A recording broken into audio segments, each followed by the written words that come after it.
இஸ்ரவேல் ஜனங்கள், எருசலேமிலே வாழுகிற ஜனங்கள் தங்களை திடப்படுத்திக் கொள்ளுகிறார்கள். எதற்காக? அலங்கம் கட்டப்பட போகிறது. ஆமென், ஹல்லேலூயா. இடிக்கப்பட்ட போது திடனற்று போனார்கள்.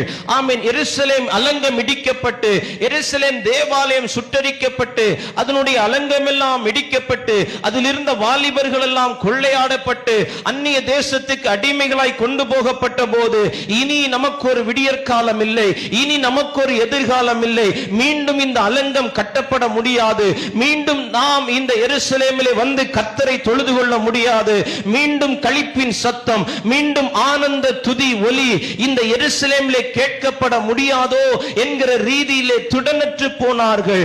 ஆமென். சிறையிருப்பில் மீந்திருக்கிறவருடைய செய்தியை அந்நிய தேசத்திலே அடிமையா இருந்து கொண்டு ராஜாவுக்கு பானபாத்திரக்காரனாய் கப்பேரராய் இருந்து பார்த்து கொண்டிருக்கிற நெகேமியா அந்த செய்திகளை கேட்ட மாத்திரத்திலே பரலோகத்தின் தேவனை நோக்கி ஜெபம் பண்ணி, எப்படியாகிலும் ஆண்டவர் இந்த காரியத்திலே கைகூடி வரப்பண்ண வேண்டும் என்று ஜெபித்த அந்த ஜெபத்தை ஆண்டவர் கேட்டு ராஜாவுடைய கண்களிலே தயவை ஏற்படுத்தி கொடுத்து அவனுக்கு தேவையான எல்லாவற்றையும், அவனுக்கு தேவையான மனிதர்களையும் அவனோடு கூட அழைத்து அனுப்புகிறார். இங்கே காரியங்களை வந்து பார்க்கிறான். எருசலேமின் ஜனங்களை பார்க்கிறான். எல்லாரும் பயந்து போய் இருக்கிறார்கள், எல்லாரும் திடனற்று போய் கொண்டிருக்கிறார்கள்.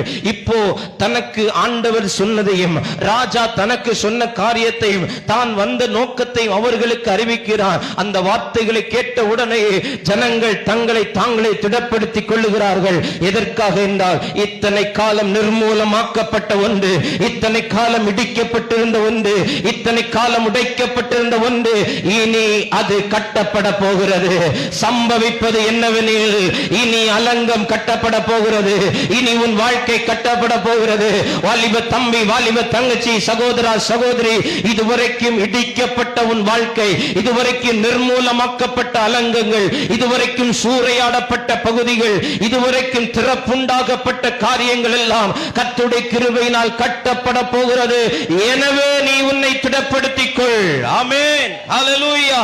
எருசலேம் ஜனங்கள் திடப்படுத்தினார்கள் தங்கள் கைகளை. எதற்காக?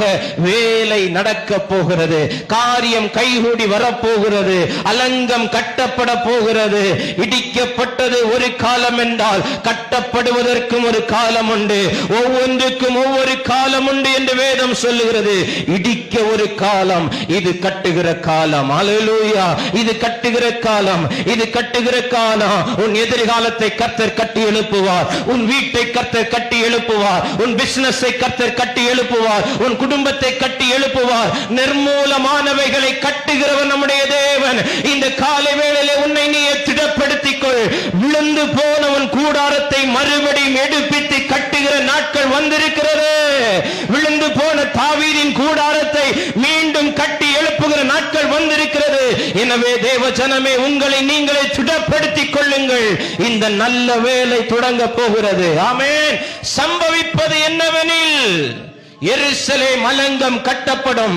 இந்தியாவிலே தாவீதினுடைய கூடாரம் கட்டப்படும். இந்தியாவிலே தாவீதின் திறவுகோலை உடையவர் ஆளுகை செய்வார். இந்தியாவிலே தேவனுடைய ராஜ்யம் வரும். இந்திய மக்கள் தேவனுடைய பிள்ளைகளை மாறுவார்கள். இந்தியர்களால் பரலோகம் நிரப்பப்படும். இதை எந்த சத்துரும் தடை செய்ய முடியாது. எந்த சதி திட்டங்களும் தடை செய்ய முடியாது. ஆமென். இந்த வேதம் பல சாம்ராஜ்யங்களை பார்த்த வேதம். இந்த வேதம் பல ராஜாக்களை பார்த்தது.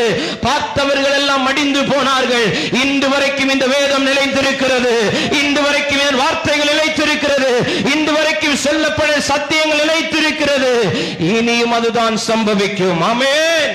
உன் கைகளை திடப்படுத்திக் கொள். அலங்கம் கட்டப்பட போகிறது. வீடுகள் கட்டப்பட போகிறது. ஆமென். பிசினஸ்கள் கட்டப்பட போகிறது. பரிசுத்த ஆவியானவர் திருவுளம் பற்றுகிறார்.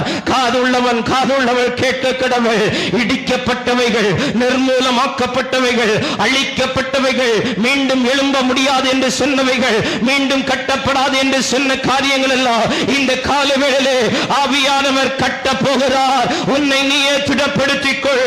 உங்களை நீங்களே திடப்படுத்திக் கொள்ளுங்கள். அலங்கம் கட்டப்பட போகிறது. ஆமென். அதுவரைக்கும் திடனற்றிருந்தார்கள். அதுவரைக்கும் திடனற்று இருந்தார்கள். யாராகிலும் ஒருவன் என் சார்பிலே வர மாட்டானா? யாராகிலும் ஒருவர் எங்கள் பட்சத்திலே வர மாட்டார்களா?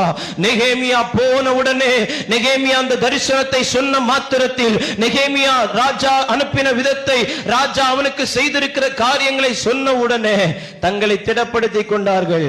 இனிமேலும் நம்ம கவலைப்பட வேண்டிய அவசியம் இல்லை. காரணம், வேலை நடக்க போகுது, வேலை நடக்க போகுது. காரியம் கைகூடி வரப்போகிறது, காரியம் கைகூடி வரப்போகிறது, காரியங்கள் கைகூடி வரப்போகிறது. எருசலேமின் மக்கள் தங்களை திடப்படுத்திக் கொண்டார்கள். ஆமென். தங்களை திடப்படுத்திக் கொண்டதுனால தான் அதுக்கப்புறம் எத்தனை சன்பல்லாத் தொபியா வந்து என்னத்தான் சொன்னாலும் அவங்க திடனற்று போகவே இல்லை. ஹல்லேலூயா. அதுக்கப்புறம் அவங்க எந்த இடத்துல சோர்ந்து போகவே இல்லை. இவங்க 2 பேர் செஞ்ச வேலைக்கு அளவே கிடையாது. மனமடிவாக்குறான், பரியாசம் பண்றான், நிந்திக்கிறான். சன்பல்லாத் ஒரு பக்கம் சொல்றான், தொபியா இன்னொரு பக்கம் வந்து சொல்றான், என்னடா விரா கட்டிட்டு போறான் மாப்பிள்ள, அவன் என்ன பெருசா கட்டிட போறான், அவன் கட்டுறது ஒரு நரியறி போனா விழுந்து போகும்னு சொல்றான். யாரு? தொபியா. யாரு? தொபியா. சன்பல்லாத் ஒரு பக்கம் சொல்றான், நீ என்ன, நீ ஒரு ராஜ்யத்தை கட்டி, நீ உனக்குன்னு ஒரு கூட்டத்தை கட்டி நீ ராஜாவா போறியோ, அப்படி ஒரு நினைப்பு இருக்குதோ, அப்படி ஒரு பேச்சு இங்கெல்லாம் அடிபடுது. ஒரு 3-4 தடவை லெட்டர் போயிட்டே இருக்குது நெகேமியாவுக்கு. நீ என்ன வந்து பாரு, நீ என்ன வந்து பாரு, இப்படி ஒரு செய்தி கேள்விப்படுறேன். நெகேமியா அவங்களுக்கு எல்லாம் பதில் சொல்லி அனுப்புறான். அப்படி ஒரு செய்தியும் கிடையாது என்று சொல்லி ஓலை அனுப்புகிறான். திடனற்று போகிற காரியங்கள் வந்த போதும் திடனற்று போகாதபடிக்கு தங்களை திடப்படுத்திக் கொண்டார்களே. காரணம் என்ன? எருசலேமின் அலங்கம் கட்டப்பட போகிறது என்கிற செய்தி அவர்களுடைய வாழ்க்கையில கேட்டவுடனே, அவர்கள் காதுகளில் கேட்டவுடனே தங்களை தாங்களே திடப்படுத்திக் கொண்டார்கள். ஆமென்.